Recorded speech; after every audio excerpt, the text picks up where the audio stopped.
माता देवहूति ने एक बात बड़ी सुंदर कही, एक कपिल देव, जो ज्यादा भजन करता है, पूजन करता है, स्मरण करता है, उसी को दुख भगवान क्यों देता है?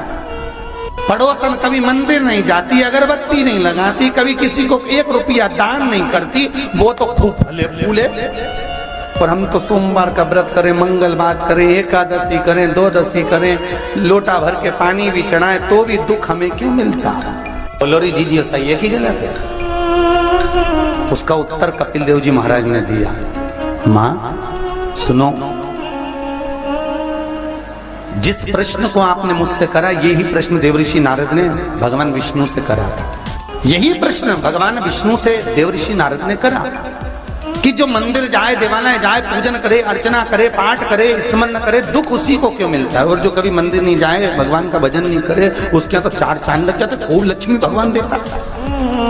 नारद जी ने जैसे भगवान विष्णु से ये प्रश्न किया, तब भगवान विष्णु देवऋषि नारद से बोले, इसका उत्तर मैं बाद में दूंगा, पहले अपन दोनों ब्राह्मण के कपड़े पहनकर चल घूमने चलते।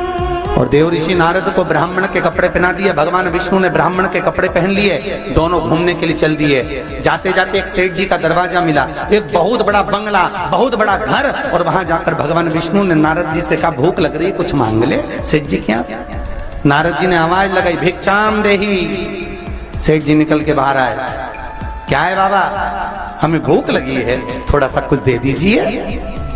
सेठ जी बोले, तेरा बाप रख के गया, दे दीजिए। निकले यहां से बाहर। आ गए भिखारी, भीख मंगे, चल निकलो यहां से बाहर। नारद जी के तो कांटे से खून नहीं। नारद जी भगवान विष्णु को देख रहे हैं, भगवान विष्णु नारद को देख रहे हैं। विष्णु जी ने नारद जी का हाथ पकड़ा, लेकर चल दिए वापस। नारद जी बोले, सेठ जी ने इतना अपमान करा, तुमने कुछ बोला नहीं? भगवान विष्णु ने दोनों हाथ उठाकर कहा, जा, तेरे यहाँ 4 चौगुना धन बढ़ जाए, तेरी दौलत और बढ़े, संपदा और बढ़े, तेरे पास में लक्ष्मी और बढ़े। नारद जी चले, भगवान विष्णु का हाथ पकड़ के बोले, ये कहाँ की रीति है? उसने धक्के मारकर निकाला, गाली दे के निकाला, बाप तक पहुंच गया, और तुम उससे कह रहे हो कि तेरी लक्ष्मी बढ़ जाए। नारद जी, भगवान विष्णु बोले, मेरा मन, चल तू तो आगे चल। और भगवान विष्णु लेकर चले तो एक बूढ़ी बुजुर्ग माता बैठी थी एक कमरे में, एक घर के अंदर। उस बुजुर्ग को देखा भगवान विष्णु ने कहा, नारद अब इसके यहाँ चलते चलते।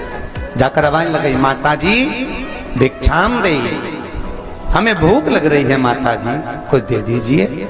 माता जी बोली, देखो बाबा, मेरे घर में खाने का तो कुछ भी नहीं है, बस एक गाय है, उस गाय की मैं सेवा करती हूँ, दूध मिलता है, वही दूध रखा हुआ है, तुम दोनों अंदर आ जाओ। और 2 आसन लगा दिए माता जी ने, दोनों को बिठा दिया। माता जी दोनों के लिए दूध लेकर आई, दे दिया। भगवान विष्णु और नारद चले।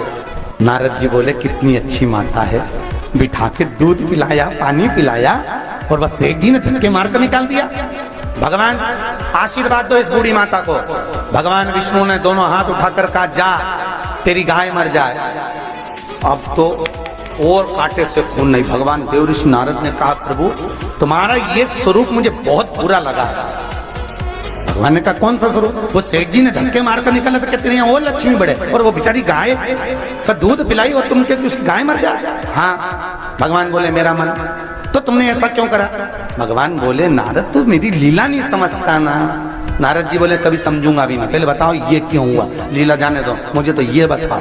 भगवान ने कहा, नारद बात इतनी सी है, वो बूढ़ी माता मेरा भजन करती है, दिन भर मेरा नाम लेती है, वो मरेगी, उसके घर में एक गाय है, उसमें उसका दिल बहुत लगा हुआ है, उसकी सेवा करती है, मरेगी, मरते समय विचार करेगी कि मेरे मरने के बाद मेरी गाय का क्या होगा। गाय की याद करते करते जब मरेगी तो उसको गाय की योनि मिल जाएगी, वो भगवान के पास नहीं आ पाएगी, विष्णु के पास नहीं आ पाएगी, इसलिए मैंने उसके मरने से पहले उसकी गाय को मार दी। नारद जी बोले, ये तो समझ में आ गया, पर अब ये बताओ कि वो सेठ जी को लक्ष्मी क्यों बढ़ाई?